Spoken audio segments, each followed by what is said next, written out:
What's going on, Paisanos? V here, coming at you, well, with another market watch today. I wasn't going to do one today, but you know what? It's Friday. I want to see the 24-hour aftermath of the market, of the impact the MEGATINs have on the secondary market. I mean, obviously a lot of reprints are going to be happening, and the prices are going to reflect that within 24 hours, 48 hours, 72 hours. I would say up until the release of the MEGATINs, we're going to see these prices go all over the place. And they're going to be scattered brain because people don't know whether to buy, to sell.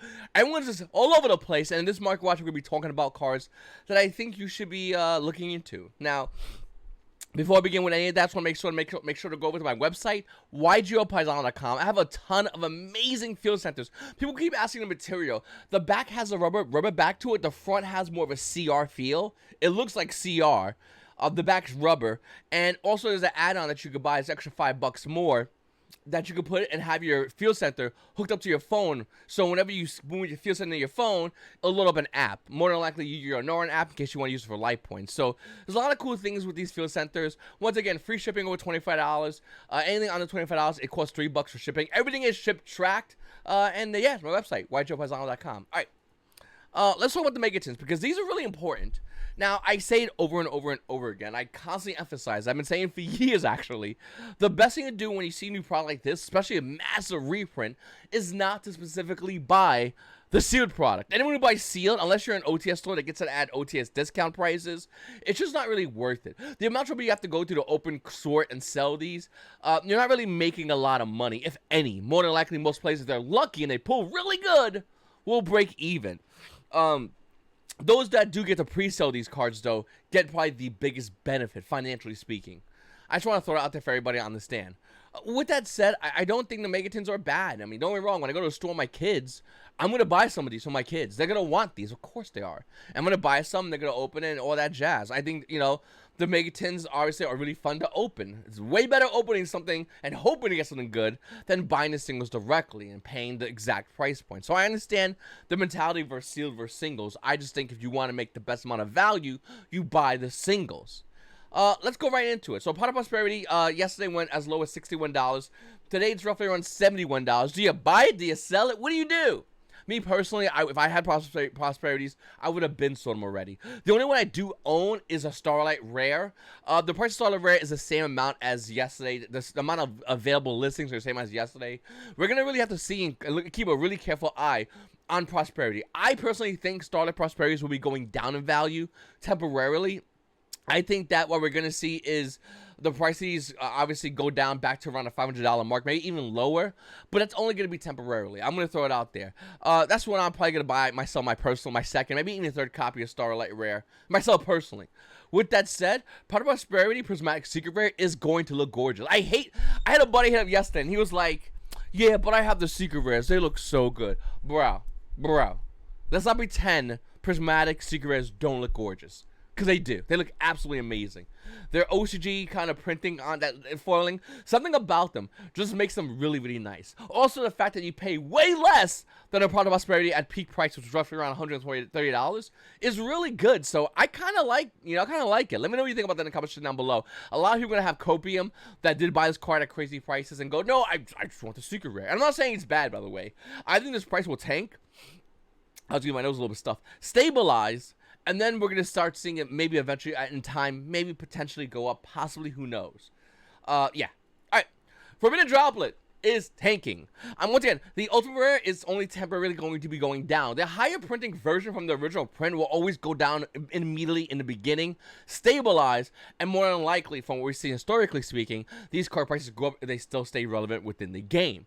I do think Forbidden Droplet will be relevant. I think this card is insanely broken. The price point of the market price of the Ultimate Rare is $286.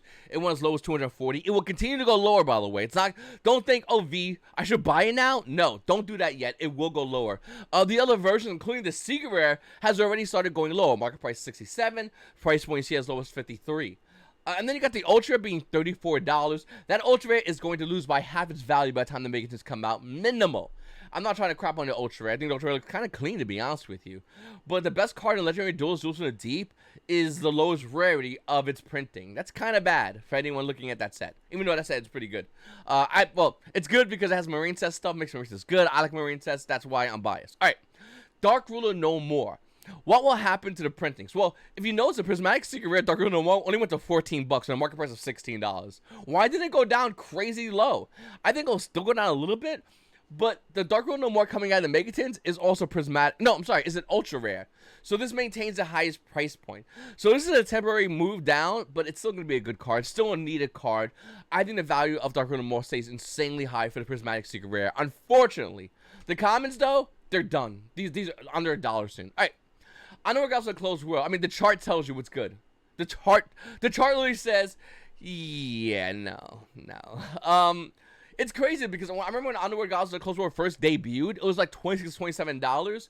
It had a crazy high run up, and now it's kind of back down to, well, it's a little under that. It's roughly around 23, but I think it'll stick around about 26, 27 up until the release of the Prismatic. I believe it's Prismatic. I could be wrong. I got to go back and check on that. All right.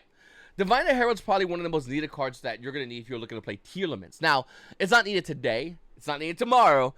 But eventually, this card might see play. Now, if you're like me and you own a secret version of Divine Herald because we play Drytrons, really cool. Probably, though, is going to be a smart idea to sell yours before the Megatins was to get reprinted. We knew this was going to get reprinted, but the price point is still $30. Might be a good time to sell as well. If it's Prismatic Secret Rare for Divine of the Herald, that might be better, depending how you want to look at it. I personally like Prismatic Secret Rare over original print Secret Rares most of the time. But I don't know. I'm keeping my one copy of Divine of the Herald. I'm just leaving it in Drytrons where it belongs.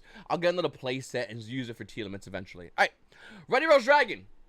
Well, it went down before the Megatins was even announced. It was announced as reprinted. We knew it was going to get reprinted in Megatins, but I mean, it's $8. This card ain't going to be worth nothing. I think this card's going down like 3 probably. Once again, with the release of the Megatins, Red Rose Dragon getting a reprint, it's not even seeing play in the deck that it wants to see play in, which is obviously Sword Souls, but it's not seeing play. So, yikes! All right. Alibaba's getting reprint. The Secret Rare, which used to be worth crazy, what, $50-something, I think? The Secret version of Alibaba is roughly around $11. I don't care. I'm gonna hold my secrets.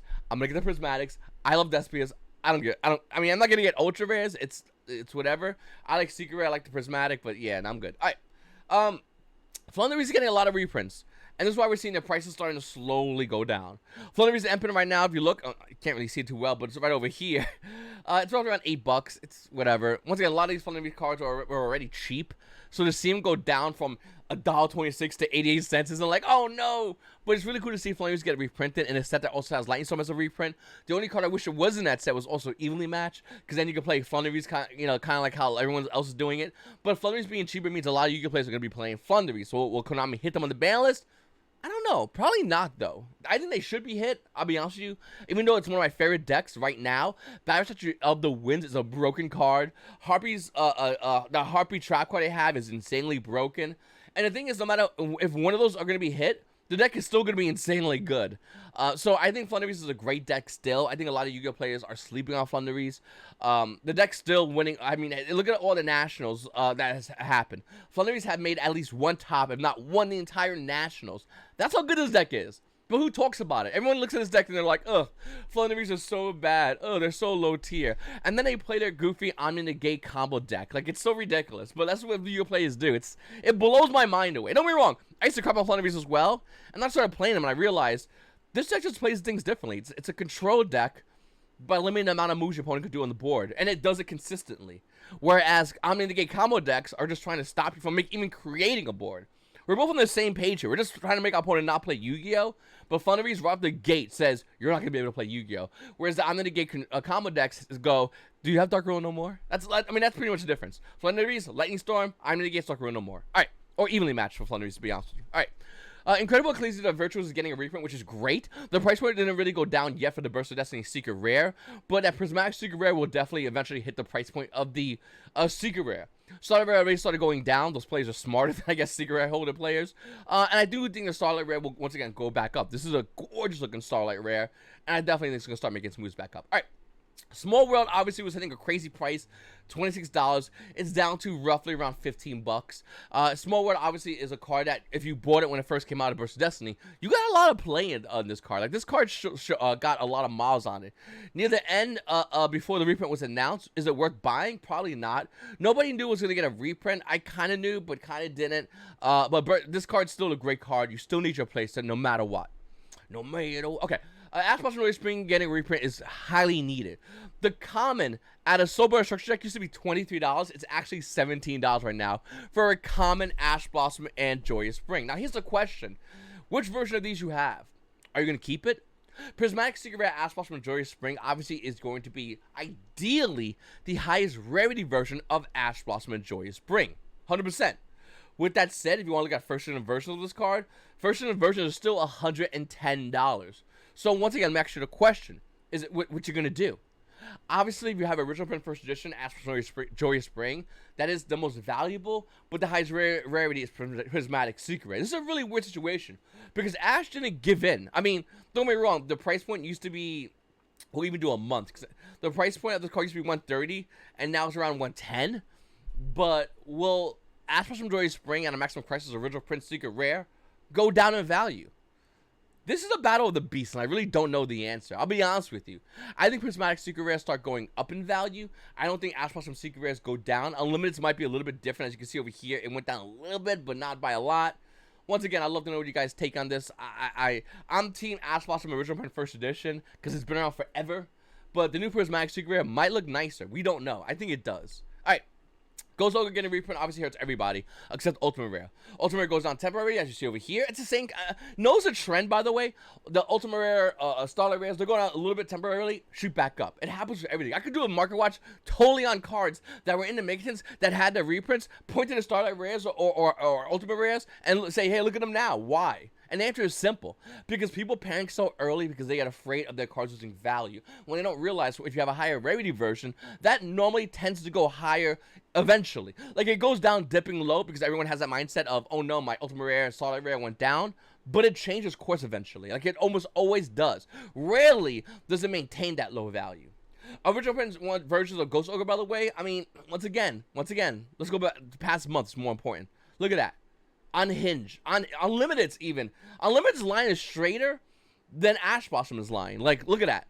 So I don't know what's going on here. I really this is new territory for such a highly wanted hand trap, such as Ghost Ogre and Snow Rabbit, such as Ash Blossom and Joyous Spring. So it's really hard to tell what's going to be happening. And me, my personal opinion, I think the Ghost Ogre Prismatic Secrets rise higher out of the tins on debut. I don't think they see a low point, even though everyone's cracking them open.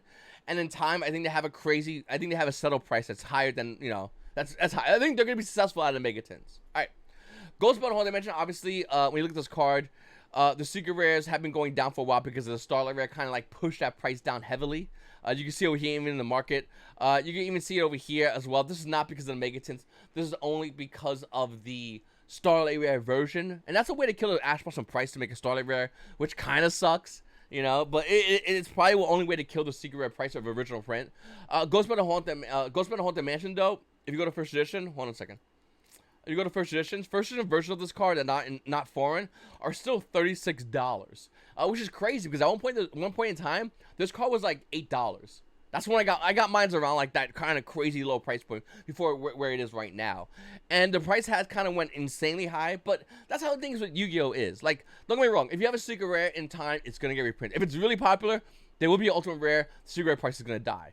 Ultimate Rare is going to maintain a good value, and the only way it'll kind of go down if a Starlight Rare goes in, and vice versa, by the way. But both of these will be good, Ultimate Rare and Starlight Rares, where Secret Rares are kind of, their head's always on the chopping block of getting a reprint. So this isn't shocking to anybody that have seen this. Now, I do think all the hand traps in this set are really nice. I think a lot of these cards that got reprinted are really cool. But to be honest with you, the Megatins, like I said, the best way to buy the Megatins is always through singles. Looking at Tactical Masters, I think this is also a great set that is calming down in value. With the release of the Megatins, these values will go down. Will they stay down? That's the question. I don't know. I actually have zero idea.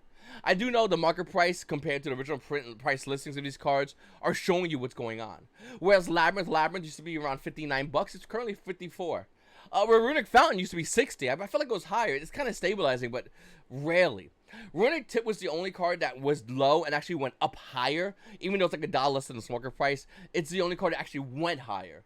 Whereas Anti-Spell Fragrance is another card, which you can barely see, but oh, there it is right there. Anti-Spell Fragrance with a $76 market price is $71. So the question is, will the CRs that Tactical Masters hold any value?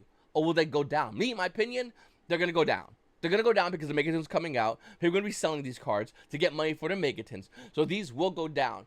And then after the Megatins, we got to keep a real eye on this set. Specifically this set. Cards like Trap Trick, Scapegoat, Cosmic Cyclone, the Runics, obviously. Labyrinth for the Waifu Text, Drone Lockbird, Anti-Spell Fragrance. Any one of these cards can be the next crazy valuable card. Right now, in my opinion, they're going to be going down in value though. As far as Ultra Rares, there's a lot of great Ultra Rares in the set as well, in case you do want to buy Runics. Fountain's only 18 bucks. Tip is 29, which I think is really high, and I do expect this card to go down in value as well. Look at Power of the Elements. This is another set that is already going down. We already know, I mean, Sprite Blue is 90 on debut. It's currently barely holding on to 61 with a $63 market price. What does that tell you? The value of Blue is going down. Sprite is still the best deck in the game, but that value is going down. Primeval Parent Paralino is a weird card in value. I mean, if you look at the chart, it's telling what's happening at a crazy high price point of $101. And looking at it right now for a first version of the card, it's trying to fight to hold on to 90. And the weirdest thing about this card is if you look at its prices, like I've been looking at its prices, it's went over back to 95, went down to 90, went sub 90, over 95, sub 90. The card is fighting to stay around 90. It's not going to win a fight, by the way. Secrets like this at original print sets that are, even though they're needed, will not win this fight. They will lose eventually. Eventually, these prices will go down, like 100,000%. Just want to throw it out there. Unless they're a card that's used in every deck, like Aspers from Joyous Spring at a Maximum Crisis, these cards will lose this battle. It's a losing battle. Just want to throw it out there. With that said, when do you want to get involved? Me personally, like I said, $70 to $80 is the price point I'm going to jump in on this. 100,000%. It might even go as low as 60, but I don't think that's going to happen. I think 70, 80 is a nice resting point. And it's hitting that price point soon. So even though this is a great card, and even though I want to play tournaments really badly, the value is when you want to go. You want to buy this card correctly, not incorrectly. Ultimate Slayer is also a really good card, but it depends on the ban list. Like I said, Maxi comes with the ban list. I'm running the Ultimate Slayer. That's the winner, not Maxi. To me, I already got my Maxis. A lot of people out there going, V, I'm not going to ever get Maxis. All right, enjoy panic buying. I got my Maxis. Max rarity when they were around $300, $400 and was laughed at for it. Maxi price is insanely well over that right now for the Ultimate Rares. That's the ones I got. And I'm not trying to throw it in anyone's face. I'm just saying, prepare now for what is going to, in my opinion, is eventually going to be the inevitable of the release of the ban list. Other cards like Kurikara Divine Incarnate. This card spiked. $69 market price is currently $20. I love this card. I like the artwork. I just like the artwork. The artwork looks amazing. I like cards that have artwork everywhere. Like, I'll give you a good example, okay? Like, don't get me wrong. I love Telements. Telements Rhino Heart. The picture itself is good, but look how lazy that background is. That background is lazy. But look at Kurikara Divine Incarnate. My dude said, I'm going to make the waifu. Whatever. You know, weird anime waifus, whatever. And then he's like, bro, we're not even done yet. We just got started. And look at that background. Like, full artwork. And this is why I think Kurikara Divine Incarnate makes a great regional mat. I'm glad Konami did this. They made this as a regional mat. That would have been so lazy. Even though Tenement Rhino Heart, she's more playing. It's way more popular. Like, that background's disgusting.